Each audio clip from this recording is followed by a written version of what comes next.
You're listening to Into the Valley, a Phoenix Suns podcast, a part of the Bright Side Podcast Network. Welcome, everybody, into the Valley. I am Ethan Shutt, joined, as always, by Philip Russell and Ryan Shutt, and we are coming at you with another fun Summer Suns episode. We told you we weren't going anywhere, and we will continue to prove it until we don't. Gentlemen, how are we doing on this Tuesday evening? A little relieved, to be honest, and we'll get into the Summer Suns news here in a minute, but I was expecting to be kind of in my feelings today, and I'm doing all right, all things considered.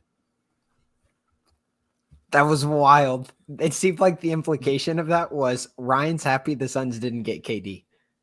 It's not. No, we'll get there. Okay. Not that I'm. Sorry. I took that the same way. So I was confused. I could see one potential understanding. I'll explain when we get there. Reading of the tea leaves. But Philip, how are you doing? I'm great. We took a little day trip today down to my wife's hometown, which was lovely. Miami? Yeah, Miami. We hopped on the PJ and flew down to Miami real quick. My wife's grandfather got to meet our daughter for the first time. So it's always special when there are 4 generations in the same place. So that was a good little gift. And then because I knew we were recording this podcast tonight, I grabbed a Celsius energy drink. So I am amped. Those things are great. The Apple one is S tier. Incorrect. I cracked open an ice cold Diet Mountain Dew, which is basically my bloodstream. It's all about sparkling orange Celsius. That's where the money's at. I haven't had that one. Well, for those that are listening, watching, and or hashtag both, not an ad. Welcome into the Valley. We are glad you are here. I can say, as a consumer of podcasts, the offseason can be a little tricky. I have many Minnesota Vikings podcasts that I don't miss a beat during the season and during the exciting parts of the offseason. And sometimes, things slow down a little bit. The season winds to a halt at times. And for the NBA, we are in a weird situation where it is the offseason, but it's kind of a really exciting part of the offseason, going straight from the finals to the draft. And now we are but 2.5 days away from free agency starting, and we're already seeing some of that start now with players opting in, teams signing basically the certain tendered contracts in order to get certain free agent status. We are on the precipice of what could be very exciting. That's right. That's a big boy word for you, Ryan. Have you been reading? I have been, actually. But what we are going to do here today is something I'm excited for, as we have plenty of ideas of how to keep the summer moving.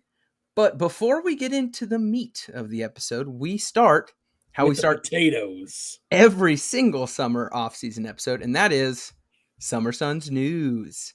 Summer Suns News, where we talk about all things Suns. Sometimes it's very exciting, such as what we're going to talk about today. Sometimes it's not so exciting, like Torrey Craig's son having a Phoenix Suns themed birthday party and wearing a Chris Paul jersey during the party. Does that mean anything? I don't know. Maybe. That is a real thing, by the way. Did not make that up. Can we get a Summer Suns News alert or something to start off this segment? I feel like for the future segments, because it's going to be a long summer. Are you telling me you want me to pay someone to read things like I already did for the opener? I mean, we can find it on Fiverr for cheap, I'm sure. That's what I did for the intro. He just happens to have a smooth, silky, but I just want a Summer Suns News and some real, flashy graphic or something. Cool. Go ahead and cash at me that money and I'll find you someone real quick. All right, sounds good. All right, Philip. Let's go ahead and start with Summer Suns News here. And let's go ahead and start by something I know a lot of our listeners are probably like, guys, I cannot wait for you to talk about this. And that is the NBA draft. Philip, do you mind filling us in on what the Suns did during the NBA draft? Yeah, I got you. So the Suns during the NBA draft. All right, we can move on. Oh, I'm sorry. Your microphone must have cut out. Did you say nothing at all? No, my mic is impeccable. Nothing cut out. There is, in fact, Nothing to talk about, which not to take a menial victory lap, but someone on the podcast last week said nothing was going to happen with the draft, and nothing did, because to be frank, it didn't make a lot of sense for the Suns to get aggressive getting into this draft, because the Suns are a win now team, and the most likely place for the Suns to make win now moves will be trades that they can make, not trades that get them into drafts, trades that get them into known commodities, good veteran or at least proven playoff players. That's what the Suns need. So last week was pretty boring as far as the draft is concerned, but that's okay. That's probably how it should be for the Suns. Yeah, I think you saw some people being like, oh, they're going to do some move to get into the lottery. Cause I know we had at least one or two writers say that the Suns had some interest in some lottery projected players. You had the other fans out there who were like, you know what? We really need to trade into the second round because that's where the money's at. That's where we're going to really hit it big. Nothing happened. To your point, I think that made the most sense. And with that, honestly, I'm excited for two reasons. Reason number one, I think it was the right basketball move, and I'm cool with that. Reason number two, I don't have to pretend to know anything about some kid who just got done playing college ball who is now on the Suns. And unless he played at Kentucky, I would have had nothing to share with you outside of maybe like the top 4 picks. After that, I'm just not watching enough college hoops to even pretend like I know what I'm talking about. So I would have just read Kevin O'Connor line for line and prefaced with the Ringer's Kevin O'Connor says, and then just read to you guys like a storybook. So I'm pretty pumped. Ryan, did you think the Suns would do anything? No, I to be honest, I tuned in for the top 5 draft picks and then turned it off because that's how little I was invested in this draft, knowing nothing was going to happen unless it was some sort of trade night of kind of trade. I didn't anticipate anything happening. I was cool with just letting the top 5 be the top 5 and saying, all right, well, let's head to the offseason. Before we move past the draft, I do want to give a shout out to Mike and Sam and the folks on the Timeline podcast. They did basically a group watch party where them and many listeners joined. I believe it was a 4-hour stream where they just hung out and I think maybe waited to see if the Suns did anything, and eventually nothing happened. So shout out to them. Also shout out to all the wonderful Suns fans who said, you know how I'm going to spend draft night? Hanging with the boys, hanging with some Suns fans. I love that about the Suns community. Props to you all for doing that. I'm sorry that the team disappointed you once again. Well, talking about disappointments, free agency. Free agency's coming up soon, guys. And let's go ahead and just recap the mess that was yesterday. We were going to record yesterday, and then Evan Sidery, fresh off of taking crap from Suns fans for no good reason, the boy's doing his job, he breaks a pretty interesting piece of news, and that was that there was a shift in the Vegas odds of a certain tall Bahamian center going to the Nets. And here's a quick recap here. To start the day yesterday, DeAndre Ayton joining the Nets started at a plus 6,000. Now, I'm not going to pretend to give you like that means if you would have, that's a lot of math. That's a far off chance. It started at plus 6,000, moved to plus 4,000, moved to plus 2,200, then jumped all the way to plus 700, plus 500, plus 350, and then finally plus 275. Making them the second most likely team for DeAndre Ayton to be on to start the season behind only the Suns. That was wild. And there was a lot of smoke. And we kind of all just sat waiting to see the fire. Unfortunately, there was no fire. It was just smoke. That said, Vegas usually knows what they're talking about. They knew who the number 1 overall draft pick would be, even as Woj was tweeting out conflicting news. It's important to be like, look, it's not just gambling people making things up. They know things. The fact that the odds went for Banchero to be number one while Woj was openly saying that wasn't going to happen, they've got some inside information. So this is still something, right? Do we look at this following Kyrie opting in, which happened he's today, different. this morning? He's or was that different. yesterday? Talk about yesterday. A game changer. If one of you can get that quote ready to go, please, I'd appreciate it. I have it. Okay. Go for it. We have Kyrie opting in and the Vegas odds making that change. Now, I am not sure what it means. The Suns right now are a plus 130, Nets plus 275, Spurs plus 500, Pistons plus 550. I do think it's interesting that the Suns are still a plus something, where if they were like a heavy favorite, they would be a minus 100 or so. Basically, you bet $100, you win 90 type of thing. It's not quite that. So it is still seeming like Vegas thinks the chance of a move is possible. That's kind of all I'm taking right now. The variation in the who or the whom, if you would like to be proper, is still out there. But before we talk too much about that, Philip, Kyrie Irving opted into his contract, and then how did he go about doing that, if you don't mind? So the noise was he was considering opting out and then signing with the Lakers. The Lakers have had, I guess past tense, the ability to offer him about a $6 million, I think it was an MLE, a mid-level exception. Mm-hmm. They couldn't offer him very much money for the kind of talent that he is. So Kyrie opted into between $35 and $36 million instead of taking $30 million less. And here's how he puts the exclamation point on it. Normal people keep the world going. What a tool. But those who dare to be different lead us into tomorrow. I've made my decision to opt in. See you in the fall. Normal people lose money. Kyrie, different people get the paid. Trailblazer, has made the decision to take $30 million more than he would have with the Lakers because, as the kids say, he's built different. Yeah, boy. What a revolutionary. Hey, gentlemen, do you mind if I drop a Woj bomb on you real quick? We have breaking news here at the podcast. Adrian Wojnarowski. The Knicks are trading center Nerlens Noel and guard Alec Burks to the Pistons. Sources tell ESPN the Knicks will unload $19 million more in salary, clearing the way for cap space to try to sign free agent guard Jalen Brunson. Windhorse then comments, which I love. It's kind of like a little friendship thing, like, hey, set me up and I'll slam it home.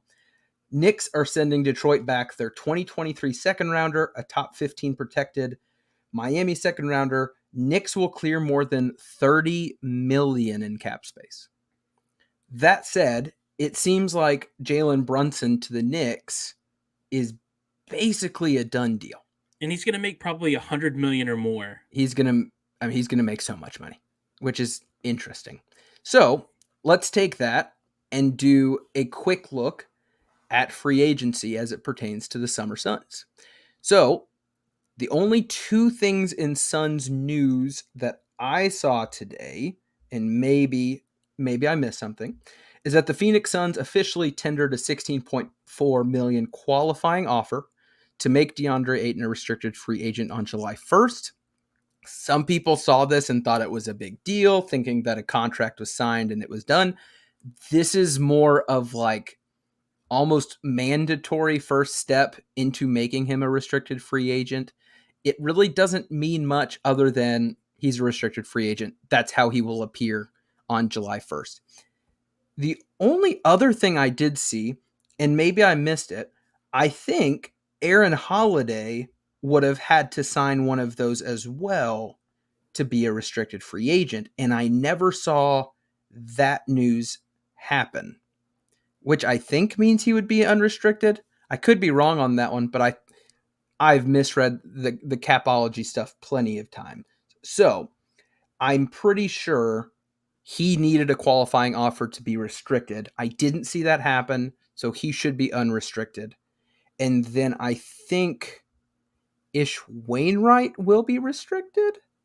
I was trying to read the cap stuff and not be a complete dummy, but that's really all I saw in terms of what the Suns actively did or didn't do. Is there anything else that I may have missed?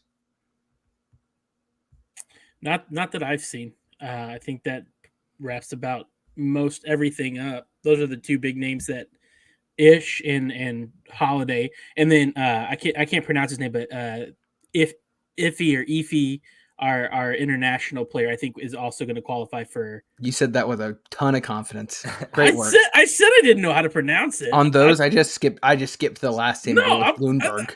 I'm gonna own it. I'm gonna own it. I think he's also going to be on that same restricted or unrestricted based on an offer being extended, but I don't think one was. So I think both of them will go on to unrestricted moving forward. And I think for our listeners, it might be good to prime them for what to expect with DA this week, because free agency starts Friday, technically, July 1st. So here are the options for DA. DA can go out and he can sign most likely with the Pistons, and he can get a 4-year max, air quotes, max deal from the Pistons. The issue with that for DA is that the Suns, because he's a restricted free agent, can automatically match that offer and can bring him back either to play out that contract and have a great young core moving forward, or as a trade piece, but he wouldn't be able to be traded until next season's trade deadline. The other option is for the Suns to offer him a deal and bring him back and hopefully make him happy, or they play a waiting game, or they've been doing some maneuvering behind the scenes and get a sign and trade for DA, where pretty much right at the start of free agency, the Suns sign DA, ship him off somewhere else, and bring back hopefully a good asset or assets for DA. That's what has to happen. There's a leverage game. DA doesn't have a ton of leverage right now if he wants to select exactly where he's going to end up, unless he just really wants to end up in Detroit. But if he winds up in Detroit, I think the Suns should match whatever offer is made, bring him back, and then move forward with him on the roster. One thing that I am openly unsure of, I know that there are some, oh man, this is where I wish I had smarter people who do cap things. There is some part of this where if you make some sort of offer to DA, or if someone else makes an offer, I guess, and you match it, isn't that other team basically stuck from participating in free agency until that is either met or not met?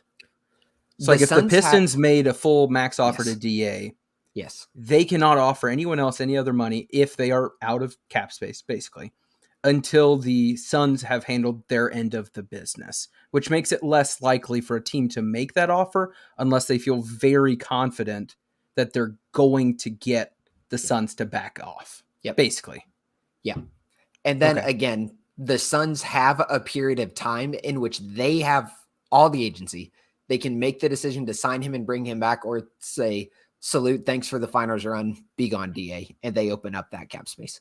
Yep. And I have been listening to a lot of just general NBA podcasts this week, from Zach Lowe to Wendy, Woj, the folks at The Ringer. The concept, I guess the common points that I keep hearing from people with sources in the league are saying it really does seem like the Suns might not want him back, which is surprising to a lot of these analysts. Lots of them have mentioned conversations they've had with James Jones or other people within the organization saying, hey, we thought this might just be an overreaction, but even without the playoff tiff, kerfuffle, what have you, there seemed to be a pretty common voice within the Suns, not just Sarver's cheap, but even from the basketball brass saying, we don't think he's worth that money. We're okay if he leaves. That is takeaway number one that I got. Takeaway two is that there are some teams that do view him as a max offer team. The Hawks, which this is a weird one, the Hawks got info leaked, whatever, that said they're interested in Ayton, but they also don't view him as a max offer team, which that makes no sense. They know Ayton wants all the money. Weird for that to go public. And then the last one was that there are general vibes within the Suns locker room that they would be okay with Ayton leaving as well. Those are 3 points that I have taken from lots of different voices with sources within the league and within the team. And I think that's interesting, right? Like that makes it feel like all of this speculation on our end isn't just pulling something out of the sky, right? It seems like there is some legitimacy to a potential parting of ways, not just Suns Twitter being loud about, a breakup coming. Is that, I don't know if you guys have been listening or reading. Have y'all seen anything that maybe sounds different than that, backs that up, anything like that? No, there's definitely a rift between the Suns and DA. So I think for all the parties involved, because I'm never going to get on here unless it's Kyrie or James Harden and hope that players go somewhere where they're not super thrilled to go to. I have rooting interest against both Kyrie and James Harden. I have no rooting interest against DA. We talked at length last week. I think he is a great young player. He is a great center. He is a top 10 at least center in the league. And you could probably make a really good argument for top 5 center in the league, thinking traditional center. Because of that, because you want DA to end up in at least an okay spot, and you want the Suns to get a good return for that asset, if he's going to part ways with the Suns, I'm rooting for it to be a sign and trade. Ryan, any thoughts on the big fella?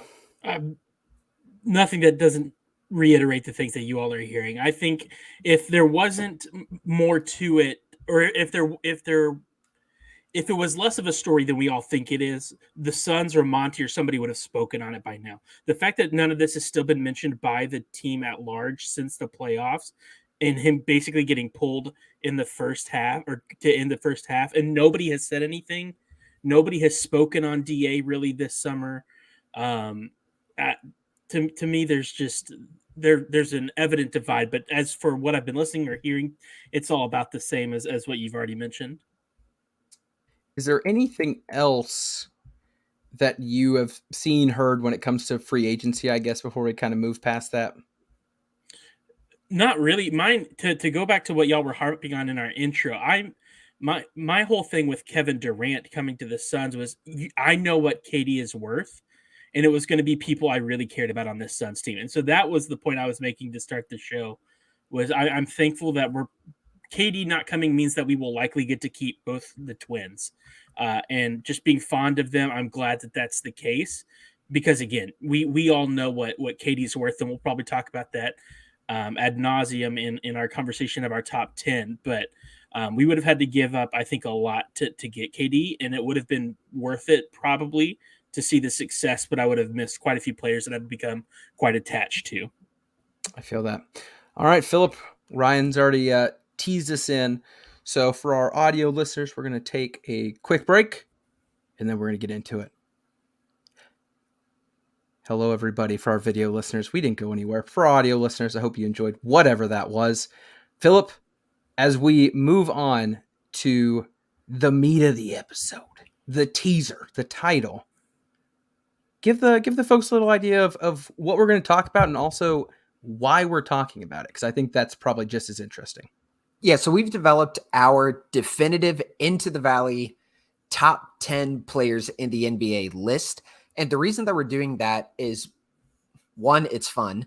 2, it's the offseason. But 3, when you go into the offseason and you go into free agency especially, there's a lot of talk about what teams need to win a championship. And one of the things that we've seen for the last, I don't know, count however many you want to go back, you need a top tier player. That doesn't mean you need the best player in the league. It doesn't mean you need the top 1 or 2 players of all time.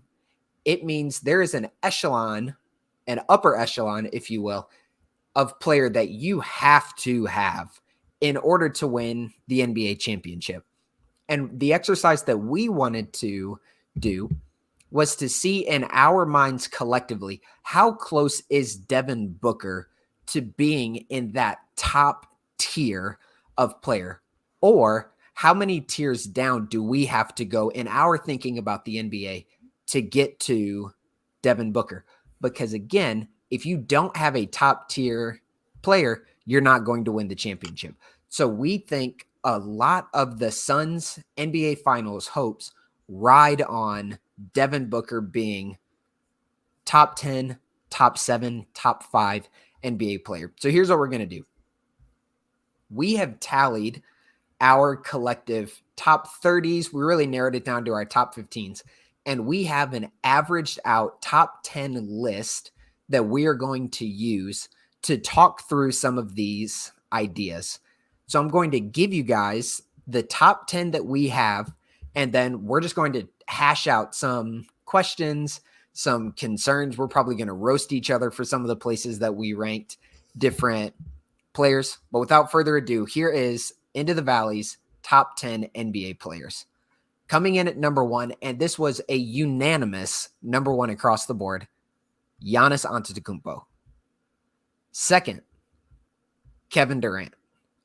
Third, potentially a surprise for some, Steph Curry. Fourth, Joel Embiid. 5 and 6 are a tie, Nikola Jokic and LeBron James. I gave the nod to Nikola Jokic because he got a second vote. He got voted as second best. So Giannis, KD, Steph, Joel, Jokic, LeBron, Luka, Kawhi, Jason Tatum, and then we collectively averaged out to have Devin Booker as the 10th best player in the NBA. Rounding out our top 13, we have Jimmy Butler, Paul George, and Ja Morant. But let's get into it. And let's start where we assume most of our listeners would like for us to start. Butler. Yeah, Jimmy Butler. Are you all seeing that all right on your end? Oh, yeah. Okay, It's coming through. Cool. We have Devin Booker bunched up. I'm going to do this by ranking, not necessarily by average score. We have him bunched up with Kawhi, Jason Tatum, Jimmy Butler, and Paul George. He's actually right in the middle of that group of 5. So, boys, you got to defend your ranking. Ryan, I'm going to start with you. You had one Devin Booker ahead of all of them. You have him ranked ahead of Kawhi Leonard, Jason Tatum, Jimmy Butler, and Paul George. Paul George did not even crack your top 15. He was number 16 on your list.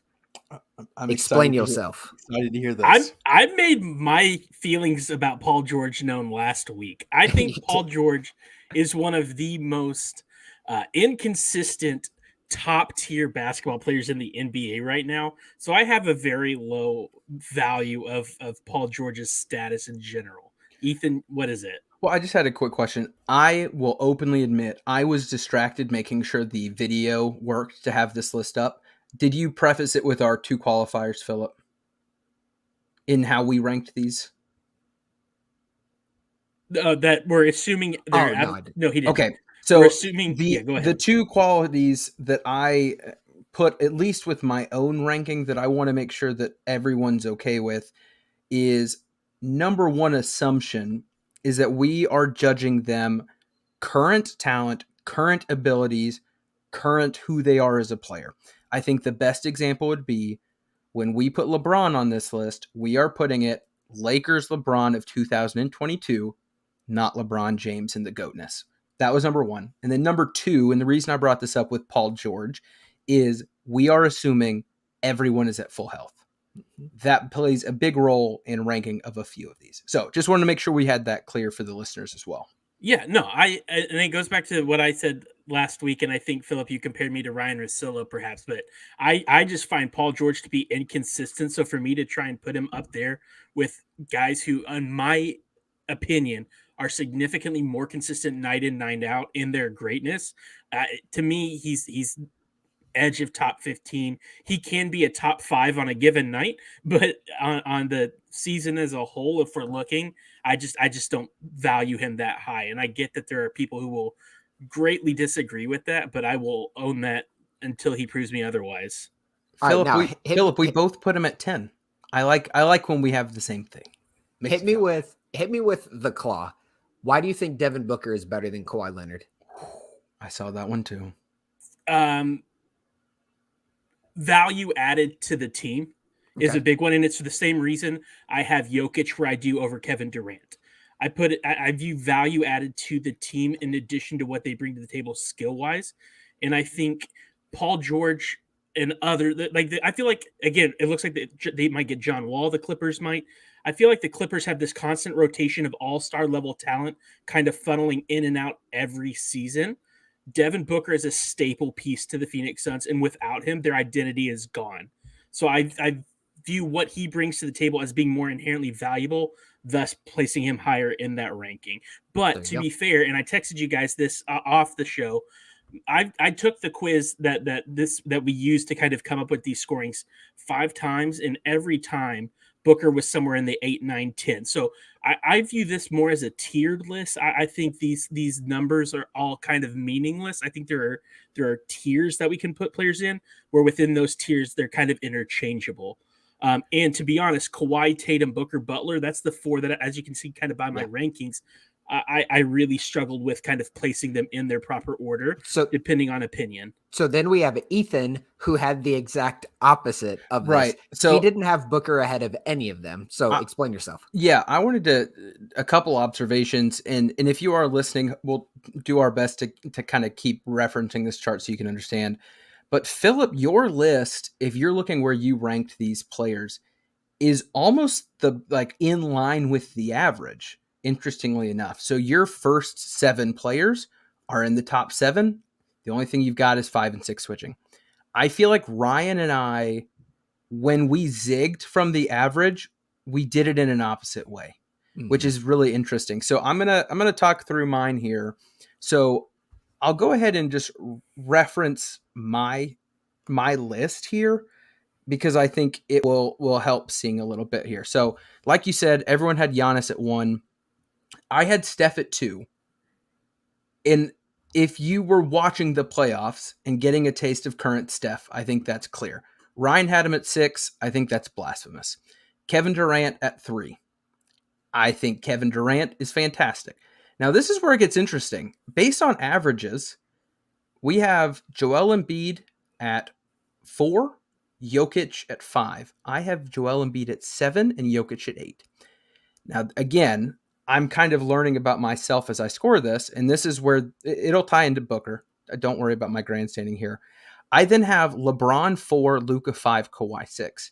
And I'm starting to see in myself that I value certain positions more than others in how I'm assessing this, where I have a LeBron, Luka, and Kawhi above the 2 greatest true centers in the league, I would say, with Embiid and Jokic. Now, if you've ever followed me on Twitter, I think you're going to know how I feel about the value of the center in today's game.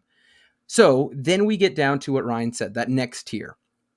When it gets to that quote next tier here, this is where I kind of differed, I guess. So in that tier, I had Paul George 10, Tatum 11, Butler 12, Book at 13, Morant at 14. So I feel very confident about Book over John Morant. I feel good about that one. So then the next closest is Jimmy Butler versus Devin Booker.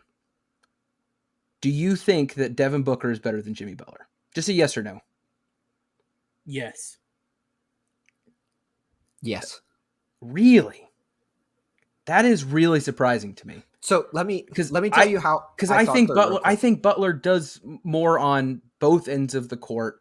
Offensively, he's not as skilled or talented on the offensive end, but defensively, I think he provides more. And if you're using clutchness or whatever you somehow quantify that as, big cojones in big moments, which I think matters when ranking players, I think Butler's got it. that thing that we keep wanting to see Booker have that Tatum showed flashes of, I think Butler's got it.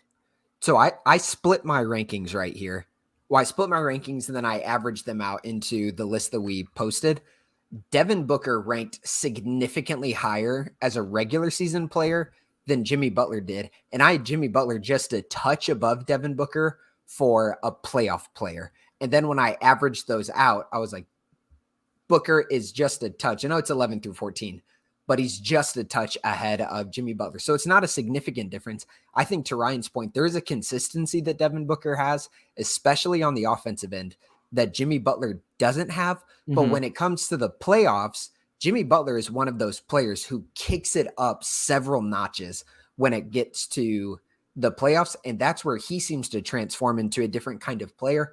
But he also plays an incredibly taxing style of basketball that has him running on empty by the end of series. And I think Devin Booker's style is, I know this season might not make it seem like that, Devin Booker's style is more sustainable throughout a long playoff run. So we have, again, I had Book 13, and I'm going to be real with you here. This list now is different than when we did this at the end of the regular season, kind of as our first little fun time. This time, with this recent playoffs, which I think plays into current rankings coming off the season. So Booker 13, Butler 12, Tatum at 11. So on your all's list, Philip, you did have Tatum ahead of Booker. Ryan, you did not. So I'll start with Ryan here. Why do you put Booker above Tatum? Bias. I appreciate that answer because I knew there was no other answer but no. I'm gonna be. It's bias. Like I said, I view these guys in tiers more than I do individual positions. And if I take this quiz again tomorrow, it'll be different rankings. Like it's there's no rhyme or reason to it. I'm not gonna act like there's some scientific reason why I think Booker is better than Tatum, other than I prefer because he's not. That's fine. Whatever. I think he is. I think, again, value added. I think I think he brings more to the Suns holistically than Tatum brings to the Celtics. He brings more vibes. That's what I'm hearing. But let's linger here, because this is also, this debate between Jason Tatum and Devin Booker is what spurred us to do this right now. Right. Because when Jason Tatum was struggling towards the end of the Dub series, there was a lot of noise on Suns Twitter, like, don't ever tell me Jason Tatum is better than Devin Booker ever again. Like, Devin Booker didn't just get worked by DFS and Reggie Bullock in a series and throw in some absolute duds, especially in Game 7. So, like, there was some recency bias against Jason Tatum because we were forgetting the recency bias that we can have against Devin Booker as well. Ethan, make your pitch in a concise way. Why is Jason Tatum better than Devin Booker? And then I'll hop in after you. I think he is a more complete basketball player, and I think he has the ability to create for himself at all levels on the court offensively better than Booker can. I think Booker is incredibly skilled at getting where he wants to go. I think Tatum is better at thriving when the other team doesn't let him get where he wants to go, yet he still makes it work. And I think if you stretched Devin Booker a couple inches, 100%. you would have a very, very similar player. So one of my ways of thinking about these, they are improved playmakers, both of them, improved shooters, struggle driving to the basket, struggle finishing at the basket, especially through some contact. But Jason Tatum's just bigger. So you're talking about a very similar skill set. Booker's probably a better off the catch shooter, but then Jason Tatum's huge. He is a big dude. And because of that, I would give him a bit of an edge. Okay. But this is where I don't necessarily I think it's fun to do these for the sake of argument, but to take charts like these, like a lot of media does, and try and add legitimacy to them is frivolous to me. Because to act like Ethan and I have Booker at 8 and 13, to act like there is a chasm of talent difference between Booker and Tatum, it doesn't exist. But you put Giannis against Tatum and Booker, there is a significant. So it's hard to scale these. But this is what the episode's about, though. So we got to do it. But No, here's what I get that. I just think it's minutia that we're kind of Well, ranking. yeah, it. we're not so here's- comparing Booker to Nerlens Noel. Like these are the Right. best. These are the best players in the league. We're trying to see where our guy ranks. And here's what I want you guys to do now. Find the chasm. Sorry, Nerlens Noel. By the way, Yeah, that Nerlens was Noel out here catching strays for no reason. Find a chasm and the rankings. Like, where do you see a drop off in our list? So again, our top 10 list: Giannis, KD, Steph, Joel Embiid, Nikola Jokic, LeBron James, Luka, Kawhi, Jason Tatum, Devin Booker. Is there a spot there where you say, okay, here's where the gap is? Where do you see it, Ethan? It's after number 8 for me, and that's Kawhi. Okay. Kawhi Leonard. And if you actually look at our rankings, Philip, the two of us had the same 1 through 8. Ryan had almost the same 1 through 8, but interestingly enough, the one person that he didn't put in that top 8 that we did is Kawhi. He had him at 10. I think I had Kawhi at 6, by the way. Mm-hmm. And I am, again, yes, it's minutia. I'm pretty surprised that Kawhi was 8 and 10 on your all's list, respectively. But I think that is the drop off from between Kawhi to that next tier where it's Tatum, Booker, Butler. I think that's our big gap. And I think a fair question to ask about Kawhi is, what does even fully healthy Kawhi look like now? Dude's got a lot of mileage, and that's why legs. I rank him where I did. Is I think there's question marks around him at this point. Like, I haven't seen a full Kawhi in 3 years at this point. Yeah, but I had the same thing, and our averages bear this out as well. I have Kawhi kind of isolated. So if I had to do tiers, I have 7 people in tier 1, which is probably too big to say this is the top tier, but I got no question about these dudes. Giannis, KD, Steph, Joel Embiid, Nikola Jokic, LeBron James, and Luka. I've got my gap after 3. I think right now I've got Giannis, KD, and Steph. That's where mine is. And then I think, like, I view this as fantasy football rankings where it's like, here's your value, here's your tier. Mm-hmm. I think those 3 are the 3 best players in the league right now. Yeah. That is how I would chasm it. Then I would be okay with what you said, Philip. Embiid, Jokic, LeBron, Luka, and I know that's really gonna just light the fire under some people. Sorry about it. But even if you look at our averages here, the average between all 3 of our votes, Embiid averaged 5th, Jokic 5.3, LeBron 5.3, Luka 5.7. Yep. Steph's at 3.7 and Kawhi's at 8. So though it seems like there is a bit of a gap there even in our own ranking system, and I think the eye test matches with that as well.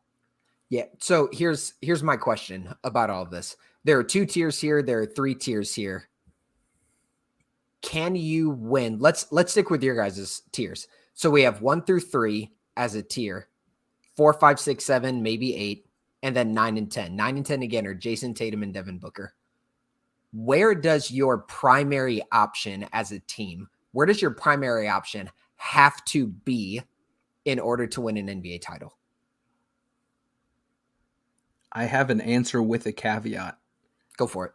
I would say top 10. Top 7, but not a center. Interesting. Explain. I've been beating this drum for a very long time, and Kevon Looney, if nothing, put another notch on my little table scratches of Ethan looks good again. Thanks, homie. Look at the centers for NBA Finals champs over the last 10-ish years. I have a tweet from the month of the Ayton Luka draft where I said Zaza Pachulia and Timothy Mozgov are our final centers. Let's maybe learn something from this, right?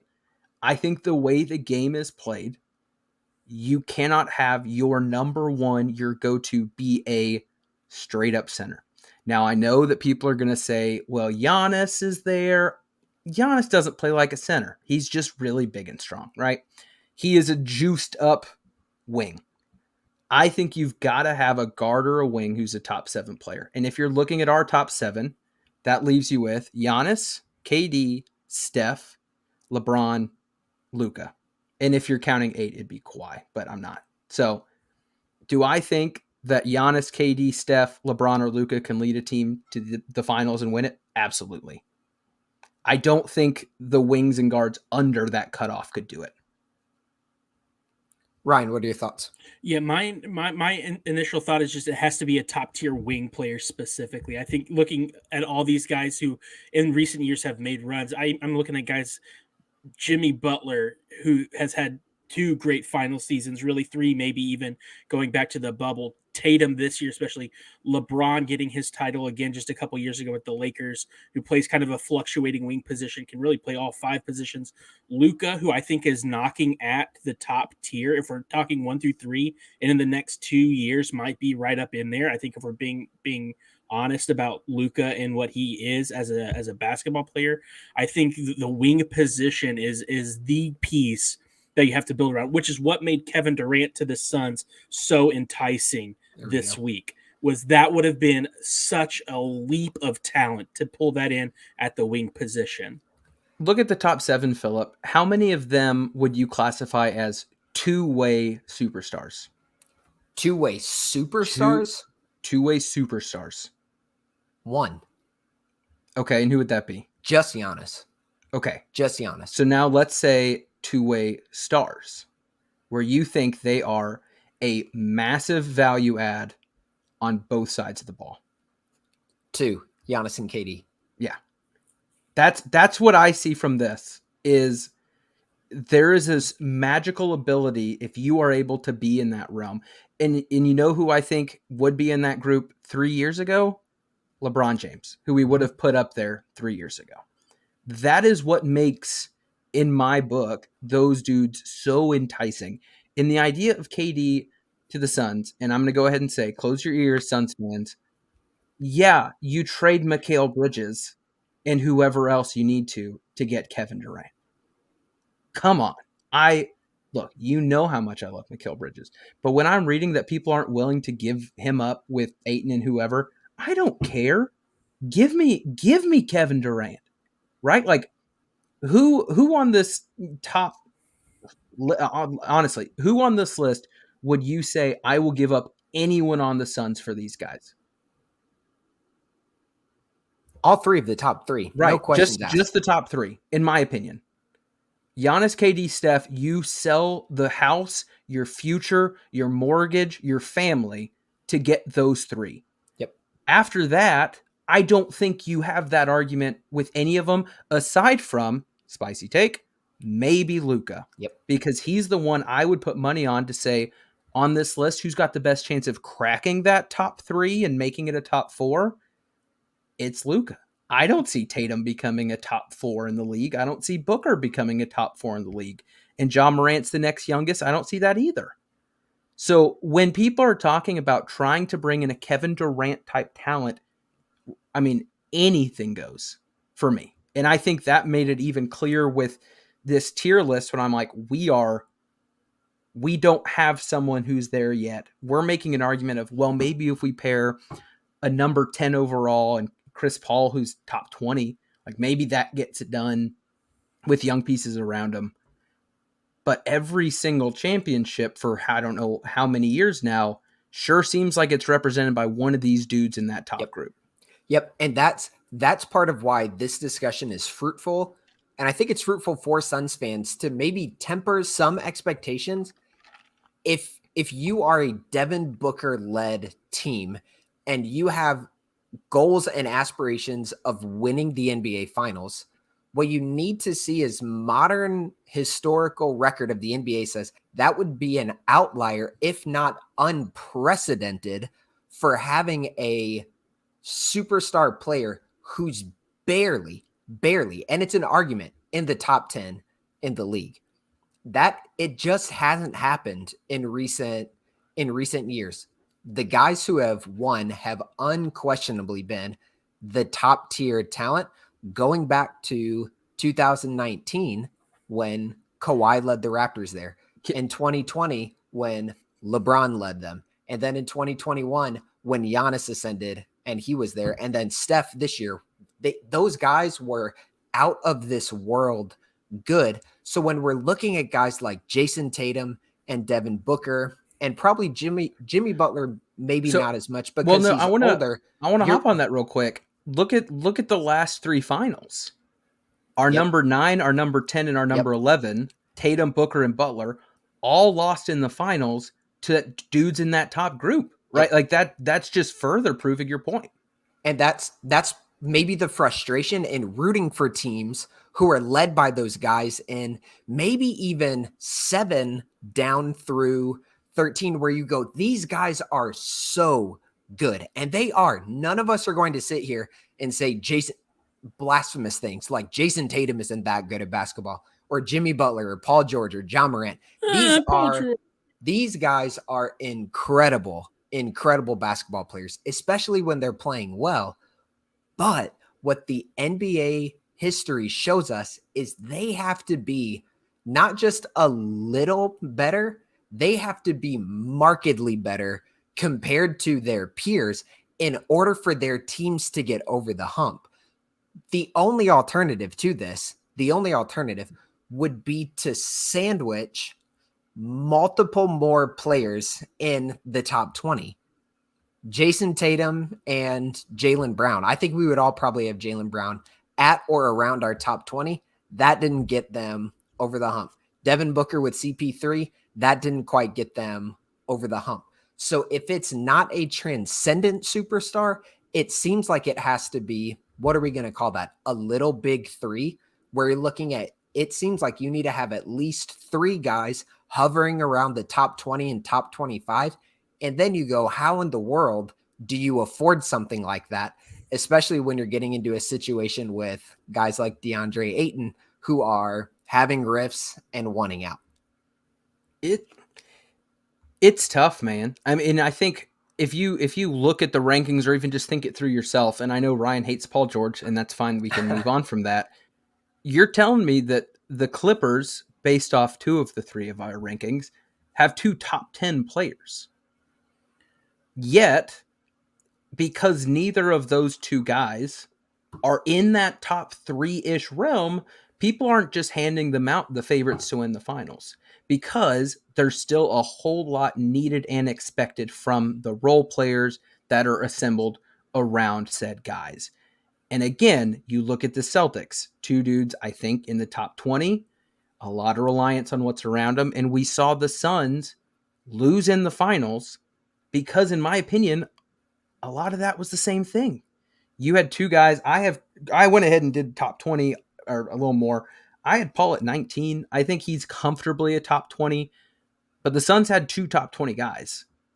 You have to have the perfect team around you to make that happen. And what we have learned is it's really hard to build the perfect team around guys that can't carry the load to an absurd extent.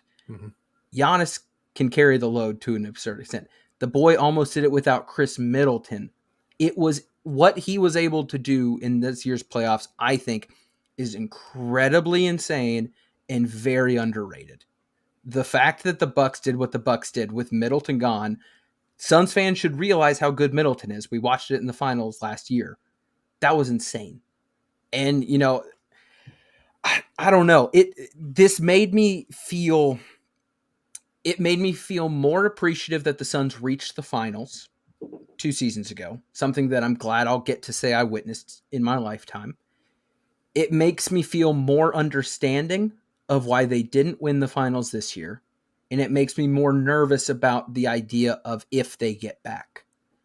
Because without getting, again, too into it, you look at these players we've got here, a lot of Western Conference power, and a lot of young dudes in the Western Conference that will continue to grow.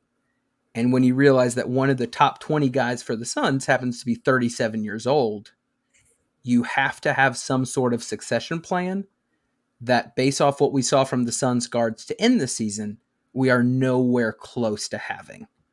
And that's what makes me nervous, as I've somehow turned this into a very, very negative way to view this. But that's where I'm at. And as the more, again, I root for the Suns, but also the Bulls, unless and they're Warriors, playing the Bulls. No, just the Bulls. I know, just the Bulls. It should also impress upon our listeners when you're hearing this conversation how difficult it is to win the NBA Finals. Because in pretty much every era of basketball and every year, you are going to have to go through a transcendent talent. You're going to have to get through it. And the Suns learned this year, someone who we have just 3 spots ahead of Devin Booker proved insurmountable for the Suns as currently constructed. It is exceedingly difficult to win the NBA title. And just to put a bow on it, it is exceedingly difficult to win the NBA title unless you have a truly top tier NBA star, which I think all 3 of us are comfortable saying. We love Devin Booker. He is a phenomenal basketball player. He is not top tier in the NBA. I've got one observation and then a question that I think we can use to kind of wrap this up here. My first observation, in looking at the guys ranked above Booker, how many, well, maybe I have 2 questions. Look at me go. How many of them do you think are going to be out of the league or no longer elite during his prime? Because I think LeBron is eventually going to fall off within Booker's prime. Let's call it through his age, I don't know, 30, 31, maybe 5-6 years. I think Tatum's not going anywhere. Luka's not going anywhere. Jokic shouldn't go anywhere. Embiid shouldn't go anywhere. Steph's a question mark. KD's a question mark. Giannis isn't going anywhere. It's not like Booker is the weirdly young guy within a group of old heads who have been established. I think the closest thing to that would be like where Ja is. I think Ja is probably the highest ranked of the young crop. So I thought that was interesting. Again, just some more pessimism. But here's my question. As we get close to an hour. Sorry, everyone. We love you very much. What do you think is more likely in terms of what the Suns would have to do to win a championship? Do you think it's more likely that the Suns happen to get a player, we'll just say, for example, Ayton, Bridges, Cam Johnson, one of them maybe, jump into the top 25, or trade those type of players, young, promising players with a high upside, to get another player within this top group? What do you think is more likely, and which one do you think would give us a better chance of a championship? So again, one of the Suns' current 3 through 5 reaching this status, or using those high value assets who have contract control, they're young, hopefully have more growth, using them to get someone that puts the Suns up another tier. What do you think is more likely, and do you think it wins a chip? I think they've... Oh, go ahead. Nope, you go.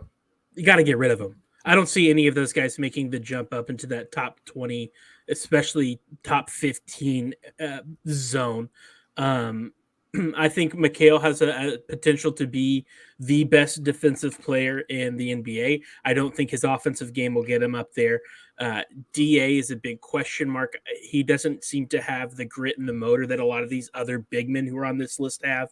I don't see it happening. I think they would have to use those pieces to bring in other people around Devin Booker to get there. Philip, what are you thinking? There is no shot that Mikal Bridges, DeAndre Ayton, or who are you going to say, Cam Johnson, rises. Right. To this list. Who else has a chance of really jumping? And again, I don't think we need to defend our takes on any of those 3 guys. We love all 3 of those guys, and I am sincerely impressed by their growth the last couple seasons. These are the top 15 guys in the world that we're talking about. And because of mechanics, their current age, their current skill set, I don't see any of those guys reaching this level, which isn't an indictment on any of those 3. This conversation isn't an indictment on Devin Booker. It's helped clarify some expectations for me moving forward, and it's made me respect the sustained greatness by several guys on this list. My thinking with that question is, and I guess you could argue on a few of these teams maybe. I don't think a team has won the finals with a roster similar to what the Suns I think will be putting out in the next year or so. And assuming again, Chris Paul can't do it forever. I don't think a team has won like that since 2011 with the Dallas Mavericks. They had one superstar and a team that was perfectly crafted around them that happened to all click and hit at the right time. And what's, I think, even furthers my point on this is that same attempt failed for the Mavericks many, many times before they finally got it right. The Mavs tried to build the perfect Dirk cast, and it did not work many times before finally hitting. And that was it. Right now, if the Suns are going to be book plus, you're going to have to get really lucky and have all the surrounding pieces hit and all deliver in the playoffs and perfectly fulfill their roles. So I say that to say, I think something's got to change. When you're looking at how the other teams are built, currently constructed, and finding success, I think it is silly to think that the Suns can just do it with what's constructed. After a conversation like this, how you feeling, guys? Or what you got, Philip? Perspective. The Suns were trash for a decade. Yes? For sure. Oh, no. So I just want to kind of situate this and say what we're not saying is that the Suns are in a quick decline to being trash again. No. What we're saying is that the Suns are positioned to be good to really good. The Toronto Raptors in the East. There you go. Moving forward. Many, many years. If you say you would rather tank than be that. Right. And again, look what the Raptors did. The Raptors eventually did something crazy to get that one guy, and it worked. They took an opportunity that presented itself, and they had a good culture, a good system, and a lot of good young talent. Yes, much like the Suns have right now, and they added that one thing that they needed to take them over the hump. And give the Suns kind of a range. There is not necessarily anything wrong with perpetually being in the 3 to 6 seed range if this core stays together and moves forward. The problem that Suns fans are going to run into is last year took the expectations from, hey, maybe we can right this ship and become a really good team to we can be the best or one of the best teams in the league. And again, at the risk of sounding redundant, what we're saying with this list is if the Suns are to be the best team when push comes to shove, it is nearly unprecedented. Well, and I think we have to feel good knowing Devin Booker, by most people's standards, including by our own scoring, is in a top 10 position. And we're literally a Kyrie Irving opt-out away from essentially having Kevin Durant on the Suns. You know what I mean? Like, we're in position, theoretically. There were very few people, I think, who didn't think that was going to be a potential move and that Kevin Durant wanted to be there. Where there's smoke, there's fire, and there sure was a lot of smoke. And there seemed to be that if Kyrie opts out and ends up somewhere else, that there was a very high likelihood Kevin Durant ends up in Phoenix. And if you have a team that somebody like Kevin Durant is wanting to come to, you got to feel good about where you're at. You just got to find someone who is looking to leave and wants to come to the Suns. We'll see. Right? I mean, I don't know. It's an interesting spot. Philip, again, let's slowly wrap this one up. Thank you for taking the time to put this together on the brainstorming end here, getting the rankings together, putting this together. I have had a genuinely enjoyable hour talking with you guys. I thought this was a lot of fun. It was also a nice change of pace, and I think we're going to need plenty of those to keep it going. That said, next week, by the time we record again, I think we'll have a lot of stuff to talk about. Philip, in terms of, I mean, I don't know if the Suns are going to do much. Maybe they do. Maybe they don't. I mean, the DA saga will be just on fire, I would assume. but I think it is beneficial for Suns fans, who I would assume are 99.8% of our listeners, to still be aware of what's going on around the league with the free agent signing. So I think it would be beneficial to cover the league as a whole. Wouldn't you think? Oh yeah, I can't wait. Next episode is going to be very fun. Oh boy, we'll try to not let it go quite this long, gentlemen. We've said that for like 5 weeks in a row. Hey, They've all been over an hour. I keep setting You expectations said in for the the group listeners. message, hey, this is going to be our short one, right? Listen, as the editor of every podcast, I throw out some optimism to be like, maybe my night won't be as long as I think it will be, but it never is. Hey, let's do some reflections as a podcast while we're still live. We spent 22 minutes on Summer Suns news in a week where the takeaway was there really was no Summer Suns news. I thought Torrey Craig's son's birthday party was an interesting tidbit. It all comes full circle, baby. But next time we're here, we will be able to say, in the immortal words of Dale from Step Brothers, something's happening. Listen, I want to wrap this up by thanking anyone who stuck around with us and listened to this whole episode. I'm going to go ahead and throw out maybe not a challenge, just a request. I think if there was ever an episode where people probably disagreed with some opinions and some takes, it is probably this one.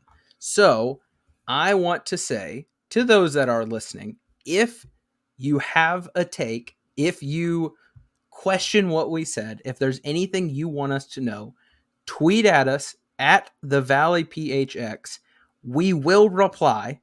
We will show you some love. We do not ignore those that would reach out. We appreciate you.